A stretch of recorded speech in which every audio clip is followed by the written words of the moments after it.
Curious Naked Diatribes. Curious Naked Diatribes.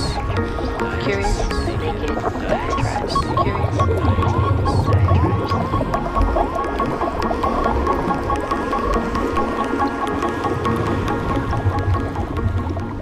Give me control of a nation's money supply, and I care not who makes its laws.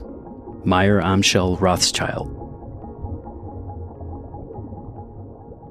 As I mentioned in the introductory episode of Curious Naked Diatribes, one of the subjects of interest was U.S. imperialism. And of course, there are those who wouldn't characterize the U.S. as an empire. Maybe you're one of those people. According to that logic, if there's no empire, there's no imperialism. But whether we're talking about imperialism, colonialism, or politics more broadly, we need to at least understand the language, the terms used to discuss these matters. Because without this language, we can't fully understand, much less participate in political life. So to that end, I'm dedicating a part of this podcast to breaking down some of these important terms. And at the end of the day, you can make your own informed opinion. The first institution I want to talk about is the IMF, which is usually part of any discussion on globalization, capitalism, and the like. I wanted to find out what people really know about the IMF, the International Monetary Fund. So I went to the Auraria campus in Denver and asked some people there what they could tell me about it. Do you know what the IMF is and what it does? No. Do you know what the IMF is? No, sir. What about you? You know what the IMF is? I don't actually. IMF? Yeah. What do you mean by that? So what is the IMF? Yeah, I'm not sure. Okay. Okay. All right, fair enough. Thanks. Do you know what the IMF is and what it does? I do not. I'm not familiar with that term. Okay. IMF. You know what that is and what it does? Is that like a government agency? What is the IMF? There were some people who knew the IMF, but they offered only a few details about what it actually does. That's International Monetary Fund. Okay. I think they fund programs all over the world, especially financial programs, to help governments and certain entities, you know. Mm-hmm. What do they do? Mm-hmm. Oh, they are the international lender. International. Okay. Yeah, the international lender for various countries. The IMF. The IMF stands for the International Monetary Fund.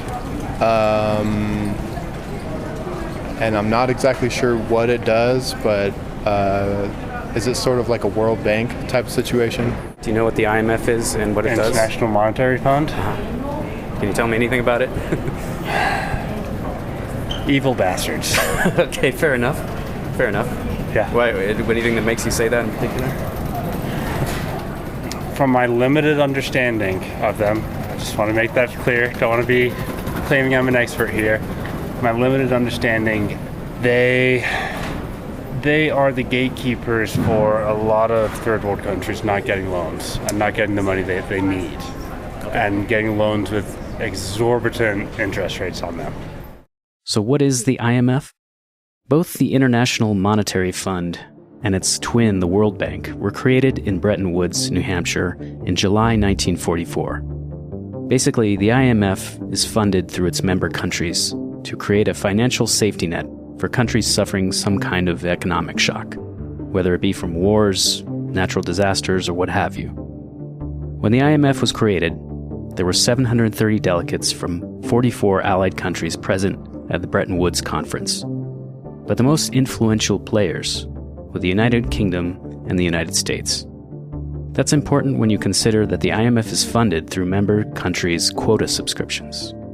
Quota subscriptions are used to determine the maximum financial resources that a member must provide to the IMF, their contribution, and it's based on their relative position in the world economy. In other words, the overall size of its economy. So for example, a large economy like Brazil is going to have a larger contribution to the fund than, say, a much smaller economy like Zimbabwe. Today, the IMF has 190 member countries, with 34 current lending agreements, and $1 trillion available for lending. All of this sounds harmless enough so far, right? I mean, what's wrong with an international lending system? The International Monetary Fund, IMF, is a cooperative monetary organization whose mission is to ensure the stability of the international monetary system, the system of exchange rates and international... If you do a quick search on the International Monetary Fund, or IMF, you're probably going to find some rather benign-sounding details about this global financial institution. You're likely going to hear things like it helps stabilize the world's economic system, reduces poverty, and promotes growth by giving loans to countries suffering from serious shocks to their economies. But on this podcast, we're going under the surface, because there are so many details left out of these rosy descriptions. In later episodes, we'll see exactly what happens when we're talking about countries in South and Central America, countries that form part of what's known as the Global South. We're going to see exactly how the IMF has operated throughout its history and continues to operate today. And here, I'd like to bring back the quote from the top of the show. If you control a country's money supply and set the terms which include these euphemistically named structural adjustments, doesn't that amount to a form of economic coercion? To really understand how the IMF and similar institutions effectively crush developing countries under a mountain of debt, I really can't recommend highly enough the documentary film Life and Debt. This award-winning documentary, produced and directed by Stephanie Black, highlights the Caribbean island of Jamaica. Only 11 years after its independence in 1962, the island nation was hit especially hard by the international oil crisis and had to turn to the IMF for help. The whole idea was to set conditions which the government could not meet. And when the government failed to meet them, you would have to renegotiate a new loan in which the conditions became tighter. So the IMF didn't say, cut out this education program or cut out this health program. What the IMF said is, you must spend only so much money on health and education. And the implication of that was that you had to cut out some programs. The film features interviews with former Prime Minister Michael Manley, Professor of Economics at the University of West Indies Michael Witter, and Stanley Fischer, Deputy Director of the IMF. In the 1970s, we owed $800 million.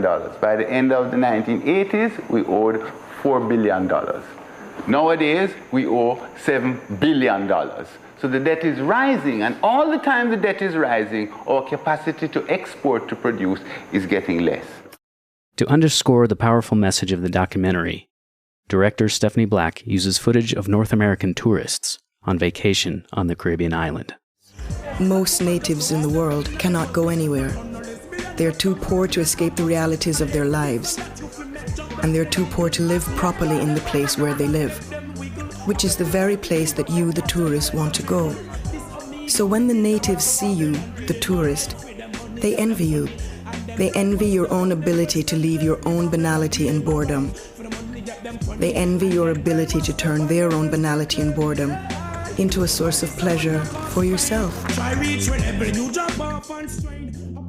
And what's even more galling about this relationship is that at the time the film came out, Jamaica had no active lending agreement with the IMF, yet we're still bound by what IMF Deputy Director Stanley Fischer called a staff-monitored program. We don't have an IMF agreement.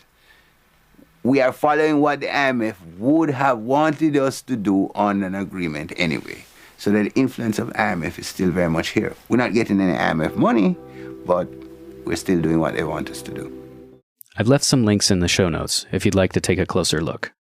I hope you found this episode helpful, and I hope you'll stay curious and stay tuned. Curious Naked Diatribes is a production of Javi Media.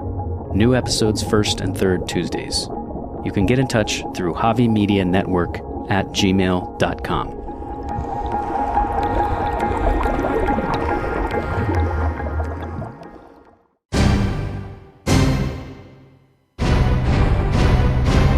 Javi Media.